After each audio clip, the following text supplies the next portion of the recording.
The maintenance deck of the research vessel Harmony's Edge hummed with the familiar sounds of recycling systems and atmospheric processors, a mechanical symphony that had become Marcus Chen's daily soundtrack over the past 6 months. As the ship's chief engineering technician, he'd grown accustomed to the rhythmic patterns that meant everything was running smoothly. What he hadn't grown accustomed to was his new assistant.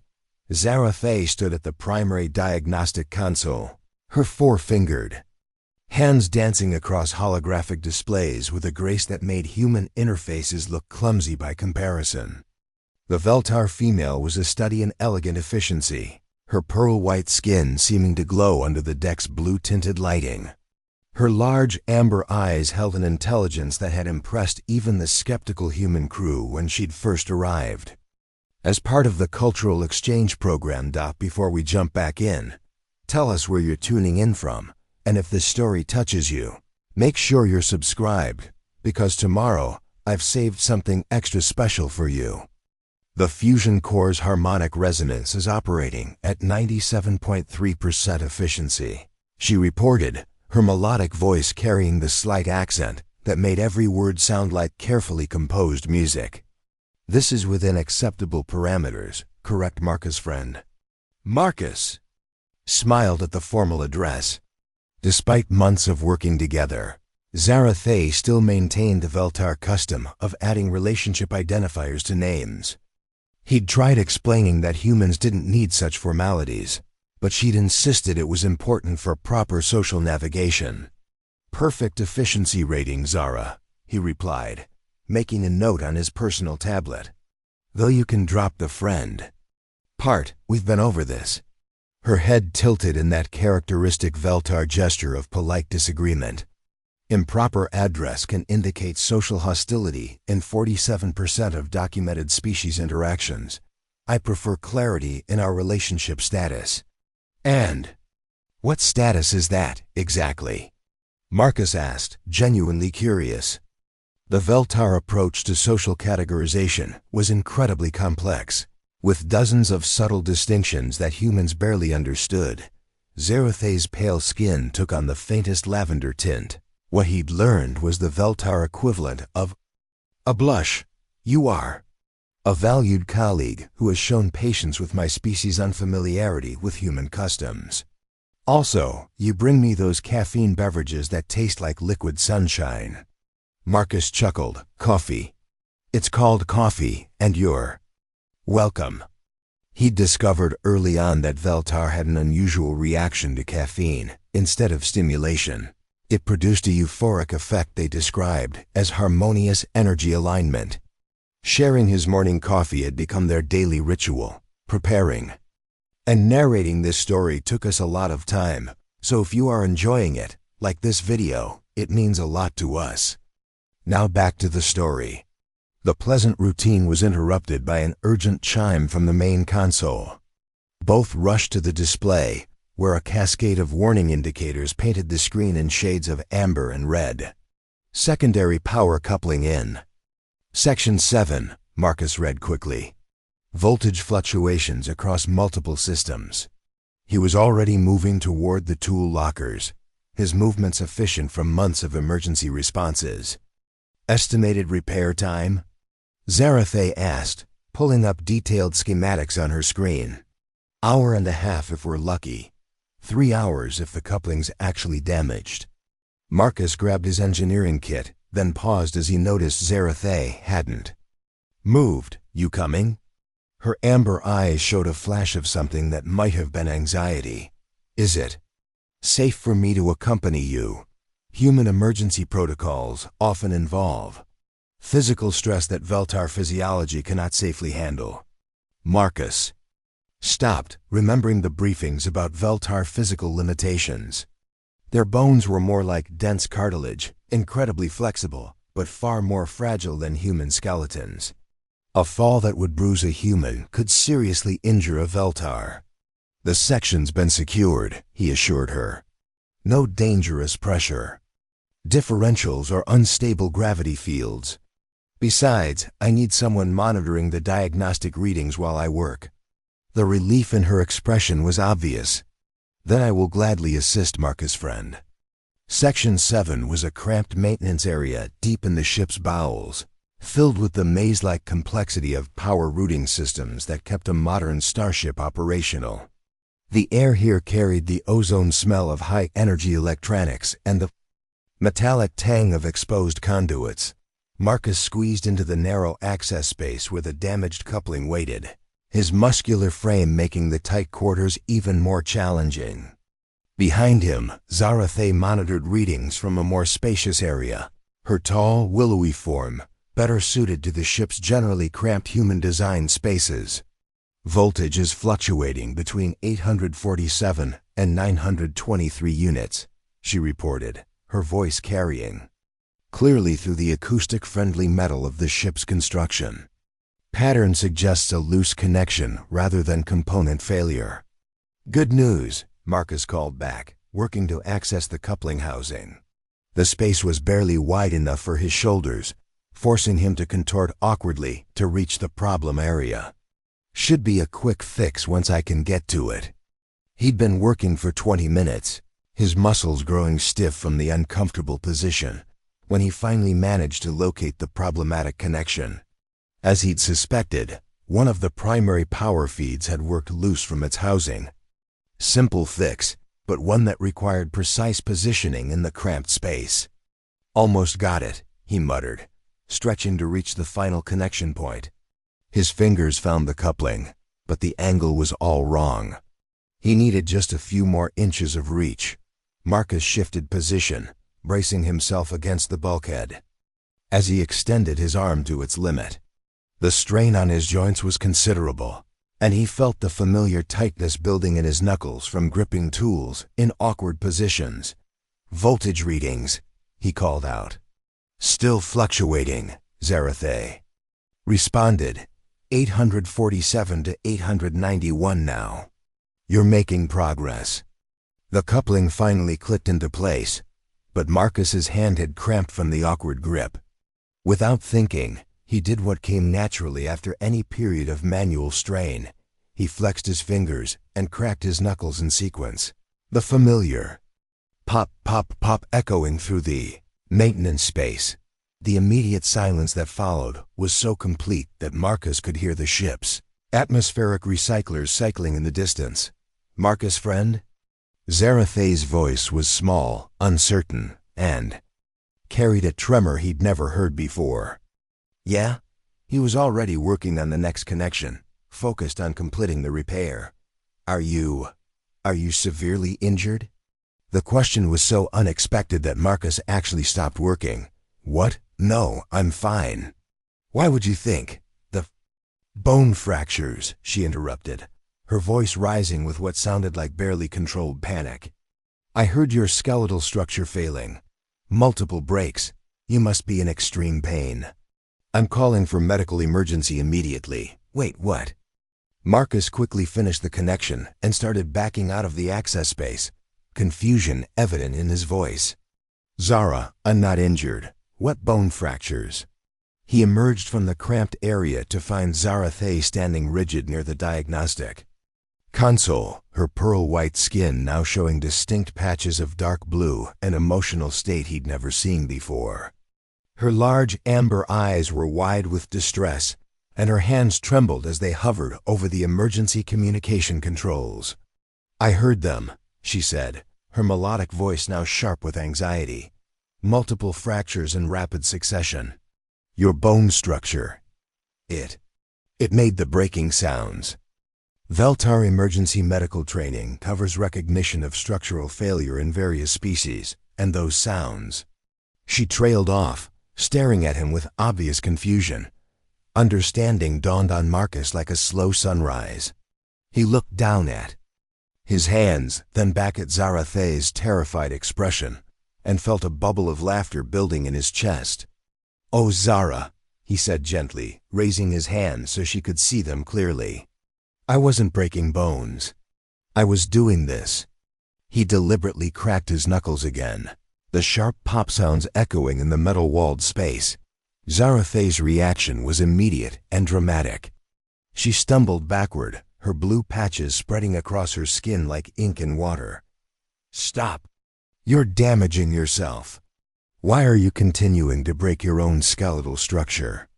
Marcus held up his hands in a peaceful gesture, trying not to laugh at her genuine terror.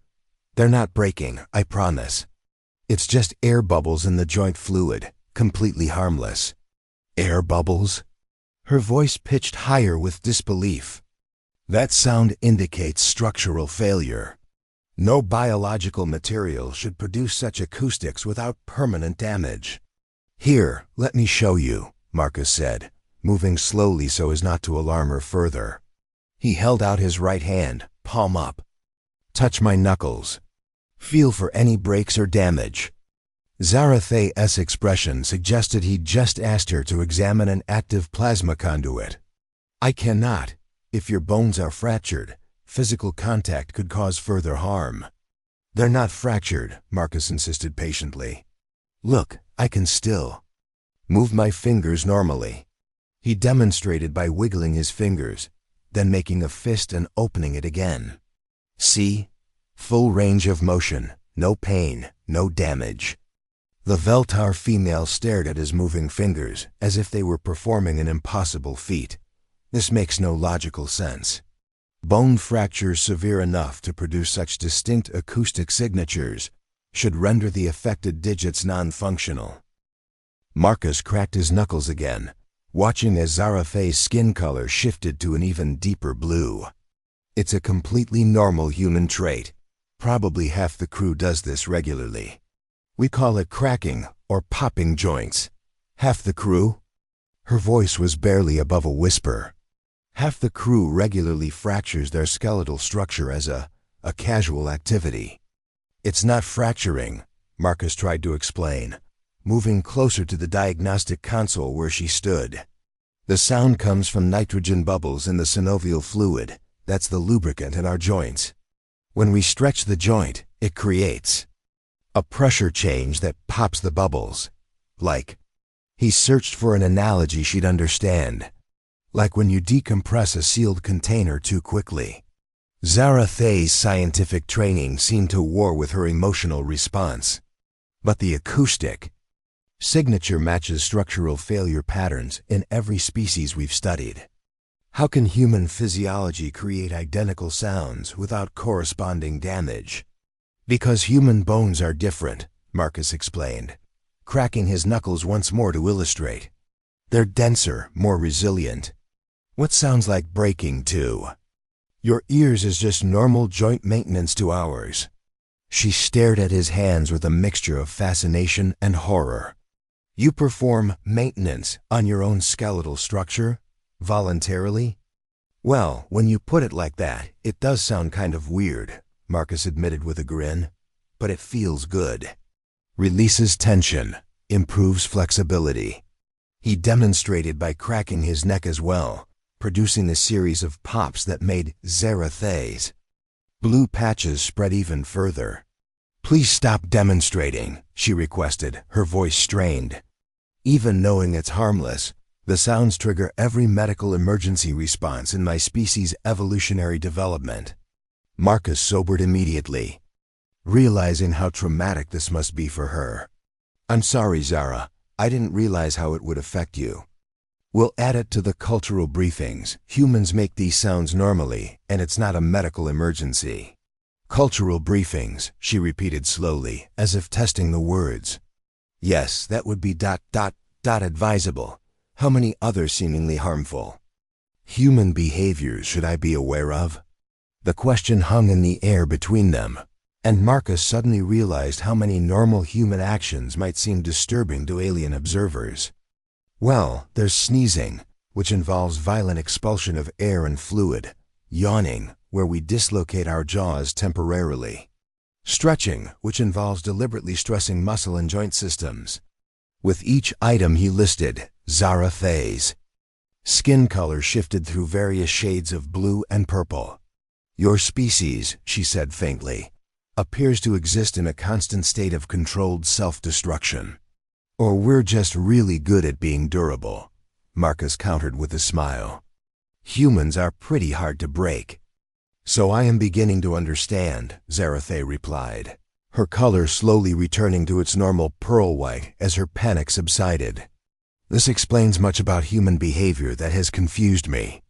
The casual approach to physical stress, the apparent disregard for safety protocols that other species consider essential." "We're not disregarding safety," Marcus protested mildly. "We just have different safety requirements. What's dangerous for a Vel'tar might be perfectly normal for a human. And what's normal for a human," she said thoughtfully, "might appear catastrophically destructive to everyone else." She looked at his hands again, this time with scientific curiosity rather than alarm. May I observe the process more closely, for educational purposes?" Marcus held out his hand again. "Of course. Just remember, no damage is occurring." Zara'thei approached cautiously, her amber eyes focused intently on his knuckles. "Proceed when ready." Marcus slowly flexed his middle finger, creating a single clear pop. Zara'thei jumped slightly but held her ground, watching as he wiggled the finger normally afterward. "Fascinating," she murmured. "The acoustic signature is identical to bone fracture, but the digit shows no signs of trauma or dysfunction." She looked up at him with growing amazement. "Your species has evolved to naturally perform actions that would be considered self-harm in any other intelligent life form. Welcome to humanity," Marcus said with a wry smile. "We're probably the only species that considers pain a form of entertainment." "Pain as entertainment?" Zara'thei's eyes widened again. "Please tell me you're speaking metaphorically." Marcus thought about roller coasters, spicy food, horror movies, and contact sports. Not entirely metaphorically, no." The expression on Zara'thei's face suggested she was beginning to question the wisdom of the cultural exchange program entirely. "Perhaps," she said carefully, "we should compile a comprehensive list of human behaviors that appear harmful, but are actually normal, for the safety of future Vel'tar-human interactions." "That's probably a good idea," Marcus agreed, then paused as a thought occurred to him. "Though you might want to sit down first. Some of these explanations are going to be a bit shocking." Zara'thei looked around the maintenance area, then back at Marcus with renewed wariness. "How shocking?" Marcus cracked his knuckles one more time, watching as she flinched but held her ground. "Let's start with the fact that humans actually pay money to experience controlled fear, pain, and adrenaline rushes. We call them amusement parks." The diagnostic console beeped cheerfully, indicating that the power coupling repair was successful and all systems were operating normally. But neither Marcus nor Zara'thei paid attention to the sound. They were too busy staring at each other across a growing chasm of cultural understanding and misunderstanding. "I think," Zara'thei said slowly, "that this conversation is going to require significantly more coffee." Marcus nodded, already mentally preparing for what was going to be a very long and very interesting cultural education session. Probably several pots worth. As they gathered their tools and prepared to leave the maintenance section, Zara'thei suddenly stopped and turned back to him. "Marcus, friend?" "Yeah?" "When you cracked your knuckles earlier, before I understood what was happening, for a moment, I thought you had suffered a terrible injury, but you continued working without complaint." Her amber eyes held a new kind of respect. "Even believing you were seriously hurt, I was impressed by your dedication to completing the repair." Marcus felt a warmth that had nothing to do with the ship's environmental systems. "Well, when you put it like that, I suppose it does sound pretty tough." "Indeed," Zara'thei agreed. Her normal pearl-white coloration, now showing hints of what he'd learned, indicated approval and admiration. "Though now that I know it was voluntary, I'm not sure if that makes humans more impressive or more incomprehensible." "Why not both?" Marcus suggested with a grin. They made their way back through the ship's corridors, their conversation continuing. As they walked, other crew members they passed nodded friendly greetings, completely unaware that they'd just witnessed the beginning of what would become the most comprehensive Human-alien cultural exchange documentation in recorded history. So, Zara'thei said as they entered the main engineering deck. About these amusement parks where humans pay to experience fear... Marcus looked at her eager scientific expression and realized that his simple knuckle cracking had opened a door to something much larger than either of them had expected. The cultural exchange program was about to become far more educational than anyone had planned. "Coffee first," he said firmly. "Definitely coffee first." The main engineering bay buzzed with activity as the day shift transition began. Other crew members moved between stations, running diagnostics and reviewing system reports. But in their small corner near the secondary workstation, Marcus and Zara'thei had inadvertently started something that would change how humans and Vel'tar understood each other. And it had all begun with the simple act of cracking knuckles, a sound that to human ears meant relief and relaxation, but to alien ears had sounded like the systematic destruction of a person's skeleton. As Marcus prepared their coffee and Zara'thei organized her data tablets for what was clearly going to be an extensive documentation session, both began to understand that cultural exchange wasn't just about sharing technologies or diplomatic protocols. Sometimes it was about explaining why humans voluntarily make sounds that terrify their alien friends. "Marcus, friend?" Zara'thei called out as he handed her the steaming mug of coffee. "Yes? I believe I'm beginning to understand why your species was selected as the primary contact race for first encounters with new civilizations." Marcus raised an eyebrow. "Oh, why's that?" Her smile was radiant as she took her first sip of the caffeine-laden beverage. "Because if other species can learn to coexist with humans, they can probably coexist with anyone." The compliment was delivered with such sincere admiration that Marcus couldn't help but laugh. "I'll take that as a positive assessment of human adaptability." "Indeed," Zara'thei agreed, settling into her chair with the evident satisfaction of someone about to embark on a fascinating research project. "Though I suspect by the time we finish documenting all the ways humans appear to harm themselves for recreational purposes, I may need significantly more coffee." "Good thing we've got plenty," Marcus replied, settling into his own chair across from her. "This is going to be fun." Outside the viewport, stars wheeled slowly past as the Harmony's Edge continued its peaceful mission through space. Inside the engineering bay, two members of different species prepared to bridge the gap between their worlds, one confusing human behavior at a time, starting with the mystery of why humans systematically created sounds that mimicked their own bones breaking, apparently for the sheer pleasure of it. As cultural exchanges went, it wasn't quite what the diplomats had envisioned. But it was, Marcus thought as he watched Zara'thei's eager expression, probably going to be far more important than anyone realized. After all, true understanding between species had to start somewhere. And sometimes that somewhere was as simple as explaining why humans cracked their knuckles. The adventure was just beginning. 2 hours later, the engineering bay had transformed into an impromptu cultural research laboratory. Data tablets were scattered across the workstation.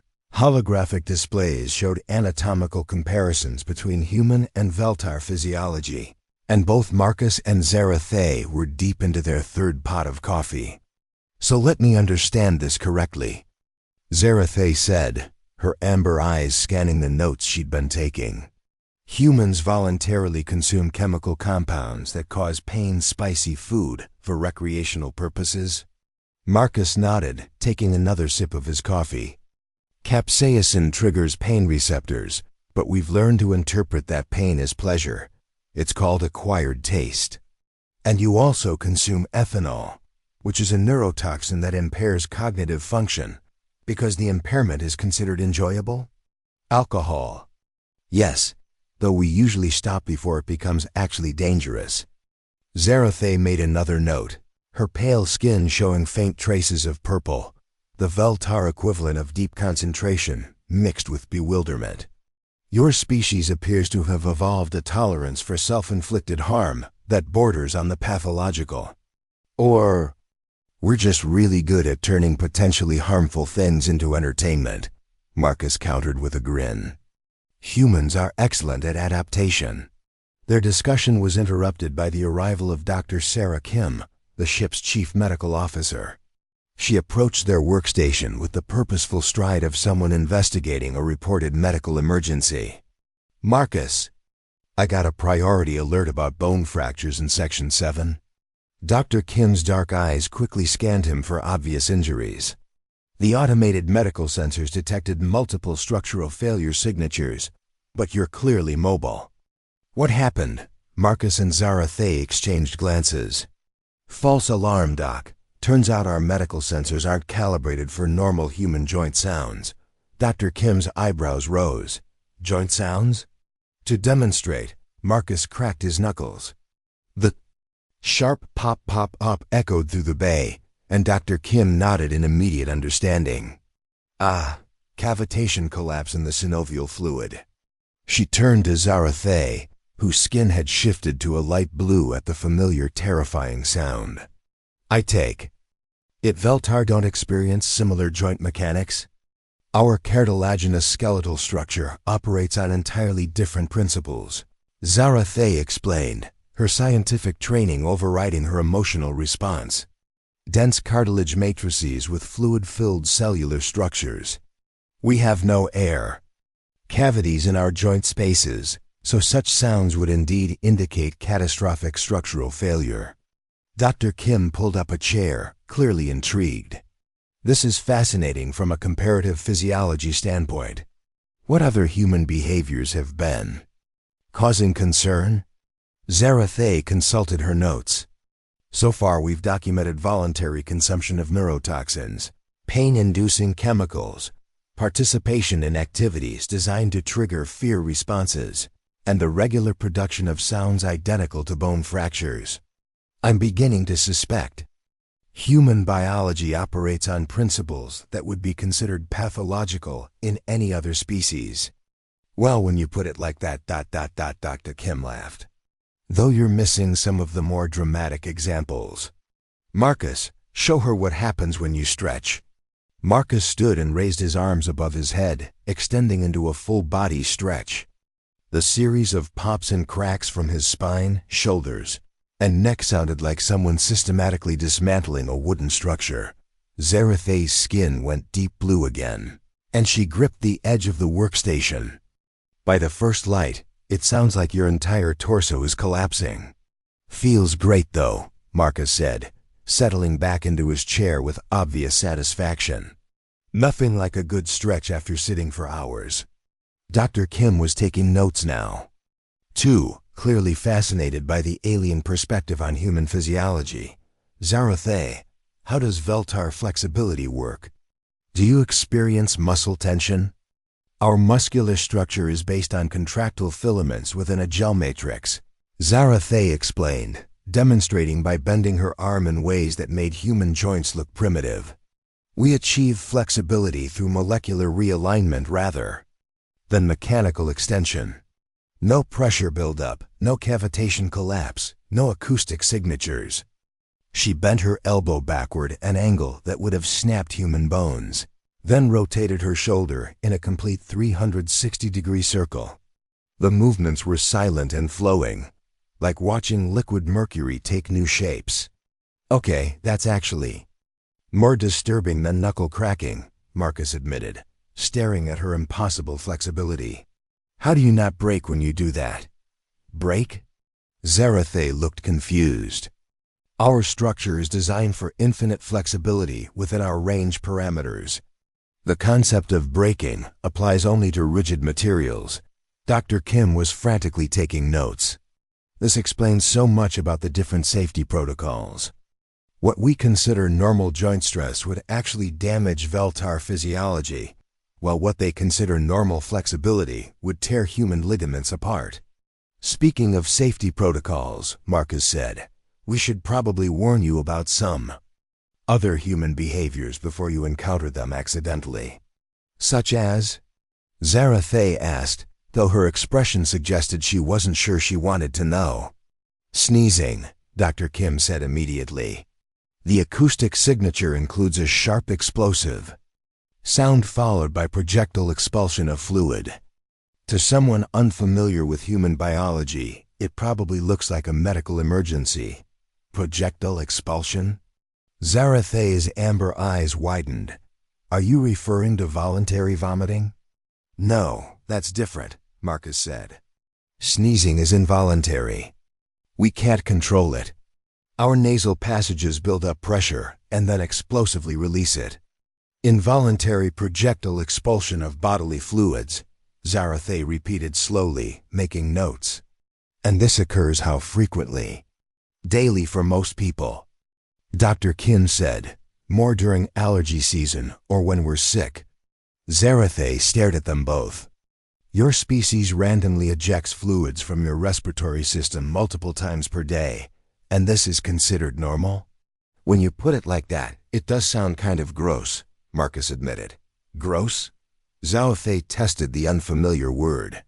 Unpleasant. Disgusting, offensive to observe, Dr. Kim explained.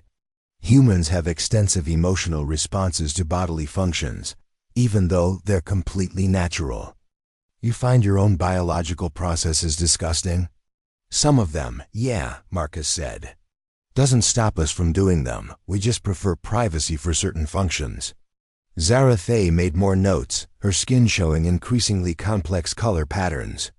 That suggested deep confusion mixed with scientific fascination. Privacy preferences for natural biological functions, voluntary consumption of harmful substances, recreational fear experiences, regular production of structural failure sounds. She looked up at them. How did your species survive evolutionary pressures long enough to develop space travel? Dr. Kim and Marcus exchanged amused glances. Stubbornness mostly, Dr. Kim said. Humans are incredibly difficult to kill permanently. Permanently? The word seemed to catch Zara'thei's attention.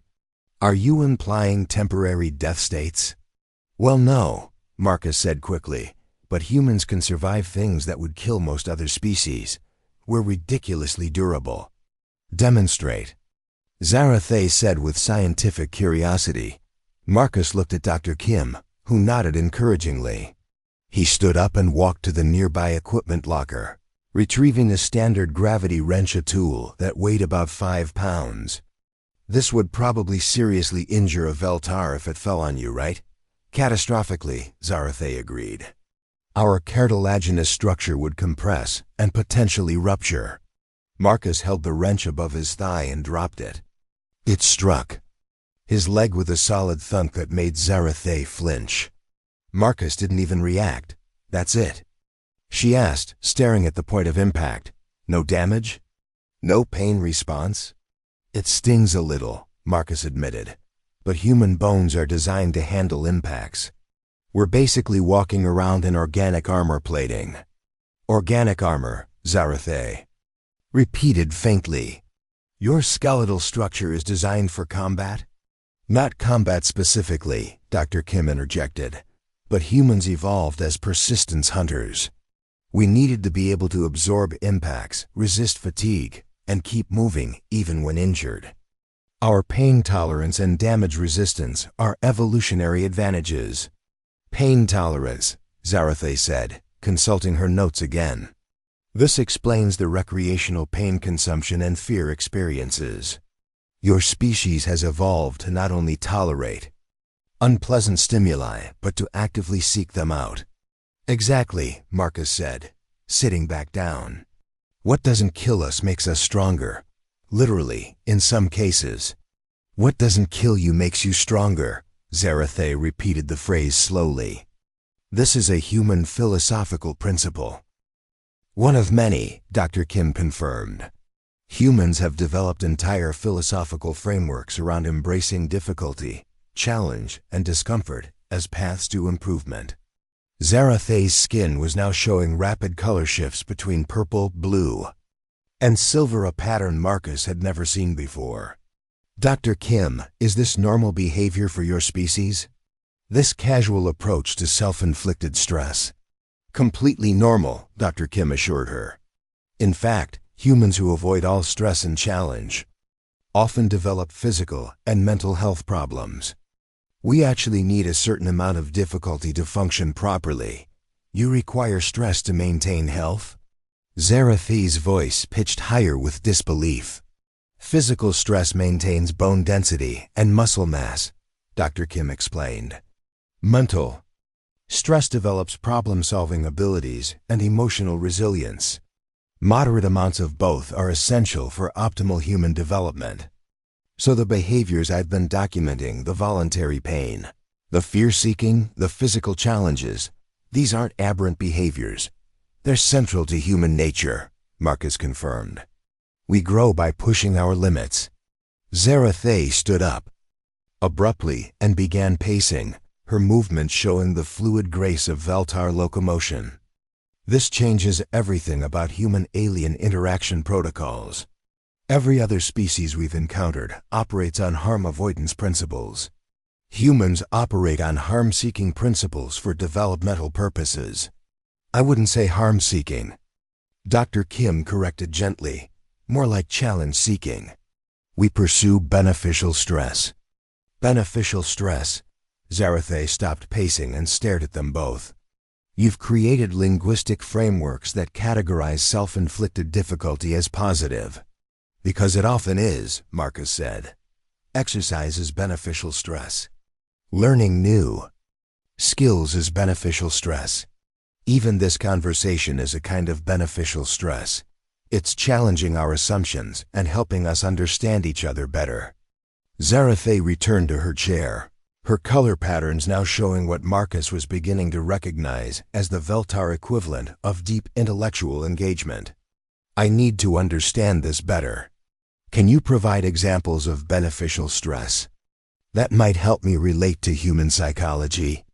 Dr. Kim and Marcus looked at each other. How about we show you the recreation deck? Dr. Kim suggested. You can observe humans voluntarily engaging in stressful activities. 20 minutes later, they stood at the entrance to the ship's main recreation area. The large space buzzed with activity as off-duty crew members engaged in various forms of entertainment. The sound level alone was significantly higher than anywhere else on the ship, a mixture of conversation, laughter, equipment sounds, and what could only be described as controlled chaos. This is recreational behavior? Zara'thei asked, her amber eyes taking in the scene with evident bewilderment. In one corner, a group of crew members were engaged in what appeared to be ritualized combat, wearing protective gear while attempting to hit each other with padded weapons. Their exertions produced loud impacts, grunts of effort, and occasional exclamations of pain or triumph. Combat simulation, Dr. Kim explained. They're practicing martial arts fighting techniques that develop physical fitness, mental discipline, and self-defense skills. They're voluntarily engaging in combat training during their leisure time. For fun, Marcus confirmed. Look how much they're enjoying it. Indeed, despite the apparent violence of the activity, all participants were clearly having a good time. Their faces showed exertion and concentration, but also joy and satisfaction. In another area, crew members were lifting heavy objects repeatedly, weights designed specifically to create muscle fatigue. Strength training, Dr. Kim noted, deliberately stressing the muscular system to promote development and health. They're intentionally damaging their muscle fibers, Zara'thei observed with clinical detachment, in order to stimulate regenerative growth processes. Exactly, Marcus said. Controlled damage for beneficial adaptation. But it was the third area that truly challenged Zara'thei's understanding. A group of humans were strapped into harnesses, deliberately throwing themselves off a raised platform to swing through the air on ropes, only to climb back up and repeat the process. What possible benefit could that activity provide? She asked, watching as one crew member whooped with delight while falling through space. Pure adrenaline rush, Marcus explained. Humans have learned to enjoy the biochemical responses to perceived danger. The fear is part of the pleasure. They're triggering survival chemistry for entertainment purposes. Bungee jumping, skydiving, roller coasters, horror movies, Dr. Kim listed. Humans have industrialized form of recreation. Zara'thei watched the activities in silence for several minutes, her skin showing rapid color changes as she processed what she was seeing. Finally, she turned back to them. I believe I'm beginning to understand something fundamental about human psychology, she said slowly. Your species doesn't just tolerate adversity, you actively cultivate it because you've learned that overcoming challenges produces positive emotional and physical responses. That's a pretty good summary, Marcus agreed. Which means, she continued, that many behaviors other species would interpret as self-destructive are actually self-improving from a human perspective. Now you're getting it, Dr. Kim said with approval. But this creates a significant problem for interspecies relations, Zara'thei pointed out. If humans require challenge and stress for optimal functioning, but other species require safety and stability, how do we create environments that meet everyone's needs? It was a profound question that none of them had an immediate answer for. The implications for everything from ship design to diplomatic protocols were staggering. Maybe, Marcus suggested thoughtfully, that's why humans were chosen as the primary contact species. We can adapt to almost any environment because we're comfortable with discomfort. And maybe, Zara'thei added, other species can learn from human adaptability principles without adopting human stress-seeking behaviors. Their conversation was interrupted by a new sound from the recreation area, a deep, rhythmic thumping that seemed to resonate through the deck plating. What's that? Zara'thei asked, her skin shifting to alertness colors. Marcus grinned. Music. Humans also use organized sound patterns to trigger emotional responses. Organized sound patterns? Wait until you hear heavy metal, Dr. Kim said, with obvious amusement. Or see what happens when humans dance. Zara'thei's expression suggested she wasn't sure she was ready for more revelations about human behavior. Dancing involves rhythmic movement in response to sound patterns, Marcus explained, often synchronized with other humans. Group synchronized movement in response to audio stimuli, she repeated. This serves what purpose? Social bonding, physical exercise, emotional expression, Dr. Kim listed. Sometimes just fun. Fun, Zara'thei said the word like she was testing its meaning. This concept appears frequently in human behavior descriptions. The pursuit of enjoyable experiences. Marcus explained. Humans actively seek out activities that produce positive emotional states, even when those activities involve stress, fear, pain, or apparent self-harm. Especially then, sometimes. Zara'thei sank into a nearby chair, her color patterns now showing what Marcus was learning to recognize as cognitive overload. I think, she said carefully, that I need significantly more time to process these concepts before I can adequately document them for my people. Take all the time you need, Dr. Kim assured her. This is probably the most important cultural exchange work being done in this sector of space. Cultural exchange, Zara'thei repeated thoughtfully. Yes, I'm beginning to understand that this is much more significant than simple diplomatic protocol. We're not just learning about human behaviors, we're learning about an entirely different approach to existence. As if to emphasize her point, a burst of laughter erupted from the recreation area as someone accomplished something particularly challenging. The sound was pure joy, unmistakable in any language. That sound, Zara'thei said wonderingly, is happiness derived from difficulty overcome? That's exactly what it is, Marcus confirmed. Then perhaps, she said, standing up with renewed determination, it's time I attempted to understand this principle through direct experience rather than observation. Dr. Kim and Marcus exchanged glances.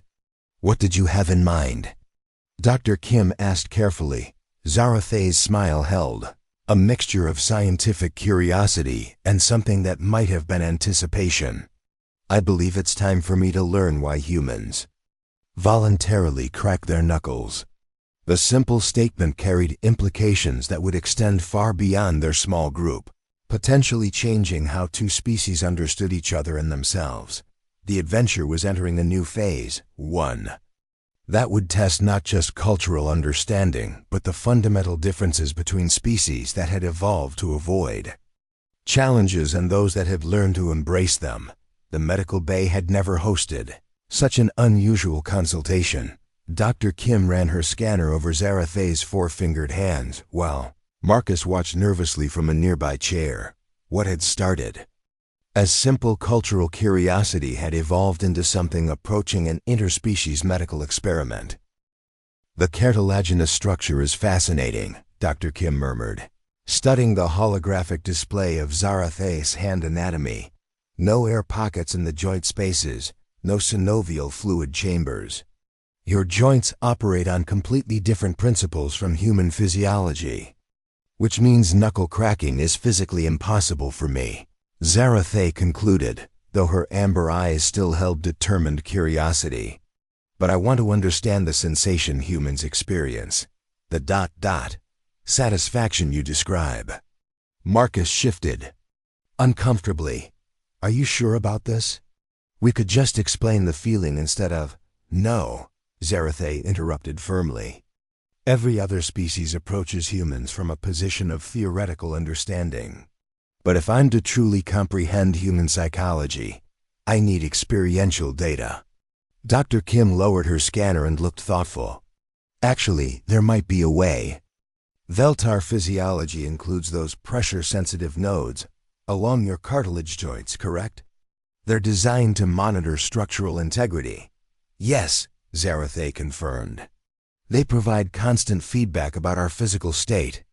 What if we could stimulate those nodes to produce a similar sensation to what humans experience during joint manipulation? Dr. Kim suggested a controlled pressure release that mimics the satisfaction without requiring actual structural change. You can do that? Marcus asked, impressed. The medical bay's sonic therapy equipment can produce very precise vibrations. If we calibrate it correctly, we might be able to stimulate Zara'thei's pressure nodes in a way that approximates the human experience. Zara'thei's skin showed excited color patterns. That would provide excellent comparative data for my research. 20 minutes later, they had rigged up what Dr. Kim cheerfully called the first interspecies satisfaction simulator in recorded history. The sonic therapy device hummed quietly as it targeted specific points along Zara'thei's joints, producing carefully modulated vibrations. How does it feel? Marcus asked as the device activated. Zara'thei's eyes widened, and her pearl-white skin began showing subtle waves of silver and pale gold. Oh, she breathed. Oh, that's unexpectedly pleasant. The pressure release sensation? Dr. Kim asked, monitoring the equipment. More than that, Zara'thei said wonderingly. There's a feeling of completion, satisfaction, as if something that was slightly misaligned has been corrected. She looked at Marcus with new understanding. This is why you perform the action voluntarily. It produces a measurable improvement in comfort. Exactly, Marcus said, relieved that she was finally understanding rather than being terrified. It's maintenance, but maintenance that feels good. Fascinating, Zara'thei murmured as Dr. Kim adjusted the settings. I can see how this sensation would become habitual. The immediate reward reinforces the behavior. Their experimental session was interrupted by Captain Rodriguez entering the medical bay, her expression mixing curiosity with command authority. Dr. Kim, I've been getting reports about unusual medical experiments involving our cultural exchange officer. The captain's tone suggested she wanted explanations. Cultural research, actually, Dr. Kim replied, quickly summarizing their discoveries about human behaviors that appeared harmful to alien observers. Captain Rodriguez listened intently, then looked at Zara'thei, who was still connected to the sonic therapy device and showing contentment colors. And this research is producing useful results? Revolutionary results, Zara'thei answered before anyone else could speak. Captain Rodriguez, I believe we've stumbled upon something that could fundamentally change interspecies relations. Oh, the captain pulled up a chair, clearly interested.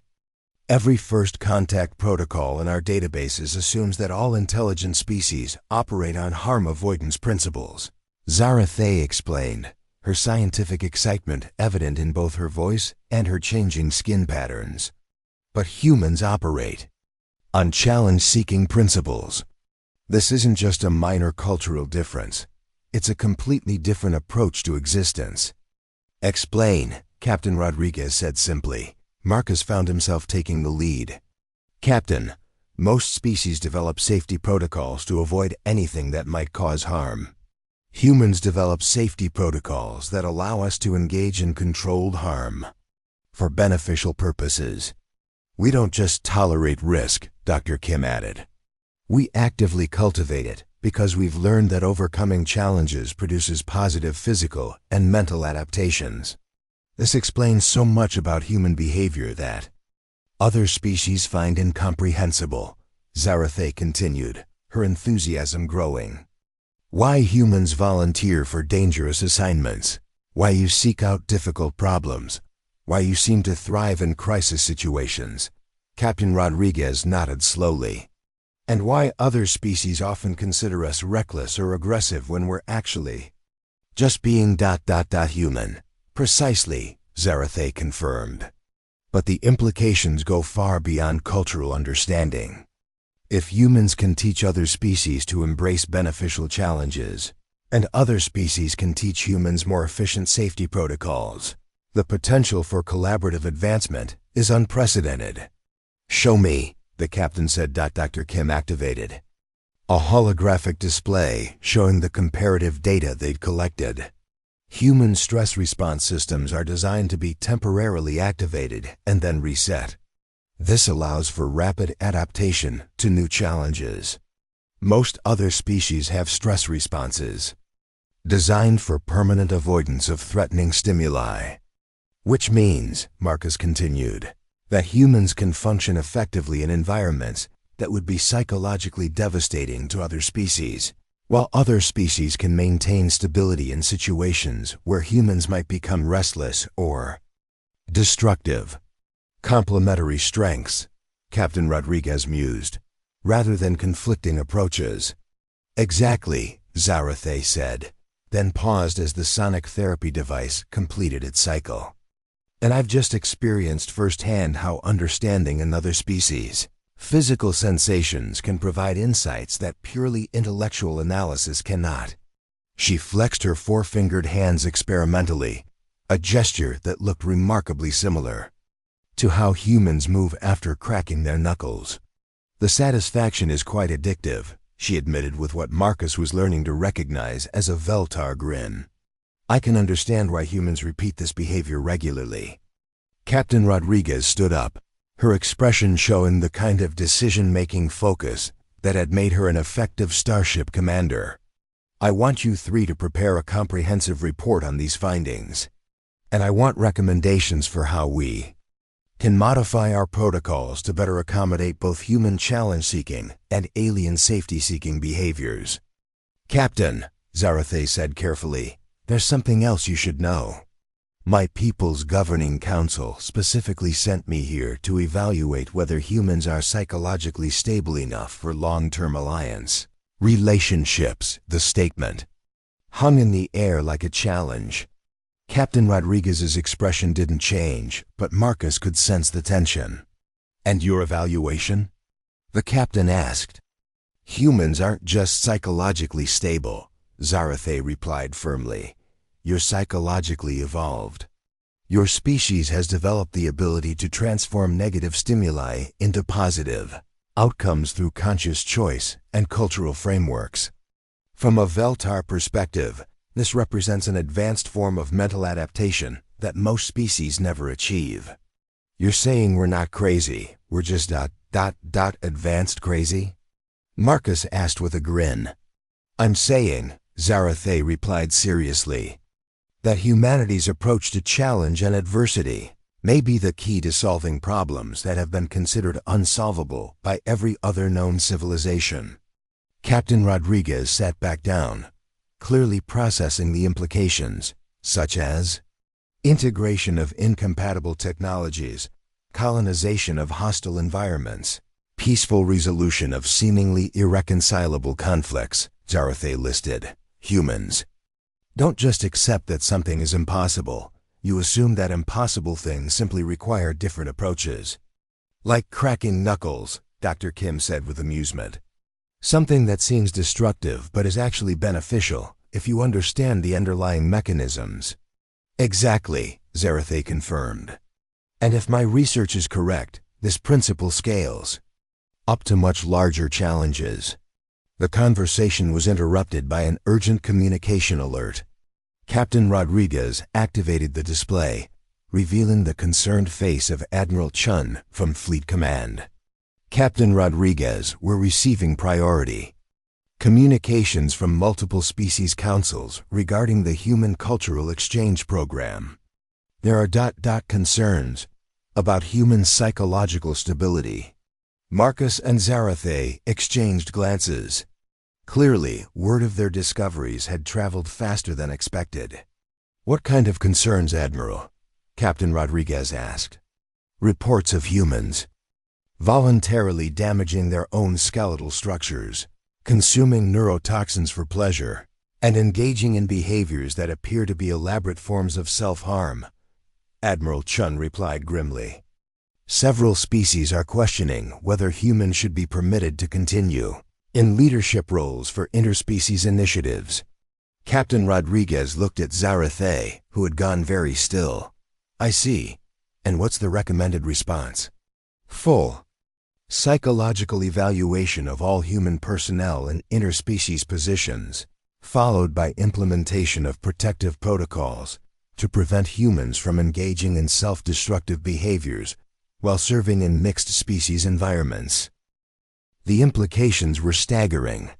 If implemented, such protocols would essentially end human participation in interspecies exploration and diplomacy. Admiral, Zara'thei spoke up, her voice carrying formal authority. With respect, I believe the concerned species councils are operating on incomplete information. Admiral Chen's image focused on her. Vel'tar Cultural Exchange Officer Zara'thei, correct? You're the one who filed the initial reports about concerning human behaviors. Yes, Admiral. And I'm also the one requesting permission to file a revised assessment that completely contradicts those initial concerns. Revised assessment? Admiral, human behaviors that appear self-destructive are actually sophisticated adaptation mechanisms. What other species interpret as pathological self-harm, humans use as beneficial self-improvement. Zara'thei's scientific training was evident in her precise explanation. Furthermore, I believe human challenge-seeking psychology may be the solution to several critical problems facing the galactic community. Admiral Chen's expression showed skeptical interest. Elaborate. For the next hour, Zara'thei, Dr. Kim, and Marcus presented their findings to an increasingly large conference of species representatives. As word spread, more and more alien officials joined the communication link, creating an impromptu intergalactic symposium on human psychology. The reactions ranged from fascination to disbelief to cautious hope. You're claiming, said Counselor Theises of the Zephyrian Collective, that humans intentionally seek out difficult and dangerous situations, not because they're mentally unstable, but because such experiences produce beneficial adaptations? That's correct, Dr. Kim confirmed. And we can provide extensive physiological and psychological data supporting this conclusion. The implications are remarkable, added Representative Corlix from the hegemony of peaceful worlds. If humans can teach other species to embrace beneficial challenges, we might be able to solve problems we've been avoiding for centuries, such as? Admiral Chen asked. Marcus found himself speaking to an audience of dozens of alien species. Deep space exploration beyond safety zones, colonization of marginally habitable worlds, research into dangerous but potentially beneficial technologies, diplomatic contact with hostile species. Essentially, Zara'thei added, any challenge. That requires accepting short-term risk for long-term benefit. Humans excel at these calculations because you've evolved to find such risks psychologically rewarding rather than terrifying. The discussion continued for hours, ranging across topics, from comparative psychology to practical applications of human challenge-seeking in various galactic initiatives. As the conversation progressed, Marcus began to understand that they weren't just discussing cultural differences. They were potentially reshaping the entire structure of interspecies cooperation. Finally, Admiral Chen called for a summary assessment. Vel'tar, Cultural Exchange Officer Zara'thei, based on your direct research with humans, what is your official recommendation regarding human participation in interspecies programs? Zara'thei looked at Marcus, then at Dr. Kim and Captain Rodriguez. Her skin showed the steady, confident patterns Marcus had learned to associate with absolute certainty. Admiral, I recommend immediate expansion of human leadership roles in all high-risk, high-reward interspecies initiatives. Furthermore, I recommend establishing formal human cultural education programs for other species, so we can learn to apply beneficial challenge-seeking principles in our own societies. And the concerning self-destructive behaviors should be reclassified as advanced psychological adaptation techniques and studied for potential application across multiple species. The silence that followed lasted several seconds before Admiral Chen spoke again. Those are significant recommendations, Officer Zara'thei. They're based on significant discoveries, Admiral. Very well. I'm authorizing expanded cultural exchange programs and formal research into human challenge psychology applications. Captain Rodriguez, your ship will serve as the primary research platform for these initiatives. As the communication links closed, and the various species representatives signed off, the 4 humans and 1 Vel'tar in the medical bay looked at each other with a mixture of exhaustion and amazement. So, Marcus said finally, we went from me cracking my knuckles to redesigning galactic civilization in about 8 hours. Efficient day, Captain Rodriguez commented dryly. Marcus' friend, Zara'thei said, her skin showing patterns Marcus had never seen before, complex swirls of gold, silver, and pearl that seemed to glow with inner light. I have a confession to make. Oh? When I first heard you crack your knuckles, I was terrified, not just because I thought you were injured, but because I thought humans were so fragile that they broke from normal activities. And now? Marcus asked, though he could guess the answer from her radiant coloration. Now I understand that humans are so resilient that you voluntarily engage in activities that would destroy most other species, and you do it for fun. Her laugh was like musical crystal chimes. You're not fragile, you're practically indestructible. I'll take that as a compliment, Marcus grinned. It is the highest compliment my species can give, Zara'thei replied seriously. And it's also why I've requested permanent assignment to human cultural studies. You're staying? Dr. Kim asked, clearly pleased. Someone needs to document the remaining 1,000 or so human behaviors that will probably terrify other species, Zara'thei said, with obvious anticipation. Besides, I've developed a taste for coffee, and I want to learn more about this amusement park concept. Captain Rodriguez stood up, her command presence evident. In that case, I have some paperwork to complete and some very interesting reports to file. Dr. Kim, make sure our cultural exchange officer gets whatever equipment she needs for her research. And Marcus, she added with a slight smile, try to remember that when you crack your knuckles around other species, you're basically announcing to the universe that humans are tough enough to break their own bones for entertainment. Got it, Captain, Marcus replied. Though honestly, that's a pretty accurate description of humanity. As Captain Rodriguez left the medical bay, Marcus, Dr. Kim, And Zara'thei began planning what would become the most comprehensive study of human challenge psychology ever undertaken. So, Zara'thei said, consulting her ever-present data tablets, "Shall we start with extreme sports? Or would you prefer to explain why humans voluntarily watch terrifying fictional scenarios for entertainment?" "Horror movies," Dr. Kim said immediately. "Definitely horror movies." Marcus cracked his knuckles thoughtfully, the familiar sound no longer carrying any trace of alarm for Zara'thei.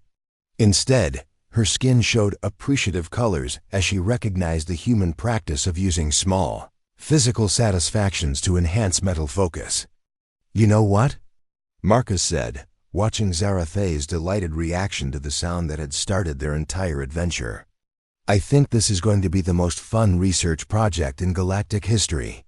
"Fun," Zara'thei repeated the word with obvious satisfaction. "Yes, I'm beginning to understand that human concept very well indeed." Outside the viewports, stars wheeled past as the Harmony's Edge continued its mission through space. But inside the ship, something far more significant than interstellar travel was taking place. Two species were learning to understand each other not through diplomatic protocols or cultural theory, but through the simple recognition that what seems like madness to one perspective might be wisdom from another. And it had all started with the sound of knuckles cracking, a noise that meant relief to human ears, but had sounded like systematic self-destruction to alien ones. As Marcus prepared another pot of coffee and Zara'thei organized her research materials, both realized they were participating in something that would be remembered as one of the most important breakthroughs in interspecies relations. The great irony wasn't lost on either of them. The key to galactic harmony had been hidden in humanity's apparent determination to systematically destroy themselves for entertainment. Sometimes the most profound discoveries began with the simplest misunderstandings, and sometimes the sound of breaking, even when nothing was actually breaking, could build bridges between worlds. Up next, you've got two more standout stories right on your screen. If this one hit the mark, you won't want to pass these up. Just click and check them out. And don't forget to like, subscribe, and turn on the notification bell so you don't miss any upload from us.